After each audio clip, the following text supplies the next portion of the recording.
సంబంధించిన టాక్సిక్ విడుదలైన రెండో రోజు ఉదయం బుకింగ్స్ ఆసక్తిని పెంచుతున్నాయి.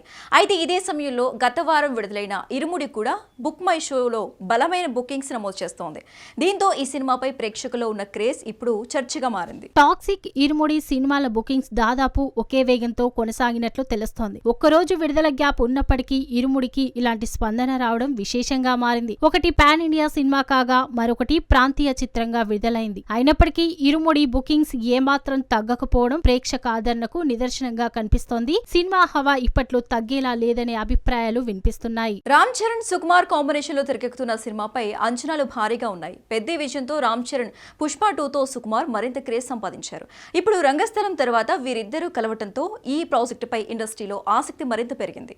ఈ భారీ ప్రాజెక్టుపై నిర్మాత రవిశంకర్ ఆసక్తికరమైన వ్యాఖ్యలు చేశారు. రంగస్థలంతో ఒక బెంచ్ మార్క్ సెట్ చేసిన ఈ కాంబినేషన్ రాబోయే సినిమాతో దానిని మించే స్థాయికి వెళ్తుందని ఆయన ధీమా వ్యక్తం చేసినట్టు తెలుస్తోంది. త్వరలోనే సినిమాకు సంబంధించిన కీలక అప్డేట్ ఇస్తామని కూడా చెప్పినట్టు సమాచారం. భారీ అంచనాల మధ్య ఈ సినిమా నవంబర్ నుంచి సెట్స్ పైకి వెళ్లే అవకాశం ఉందని ప్రచారం జరుగుతోంది. అయితే షూటింగ్ ప్రారంభంపై అధికారిక స్పష్టత రావాల్సి ఉంది. కన్నడ నటి రుక్మిణి వసంత్ వరుస సినిమాలతో ప్రేక్షకులను పలకరిస్తున్నారు. అయితే ఆమె నటించిన పలు చిత్రాలు బాక్సాఫీస్ వద్ద ఆశించిన ఫలితాలను అందుకోలేకపోయాయి. తాజాగా టాక్సిక్ కూడా డిజాస్టర్ గా నిలిచిందనే చర్చ మొదలైంది. ఇప్పుడు డ్రాగన్ ఫలితంపైనే అందరి దృష్టి ఉంది.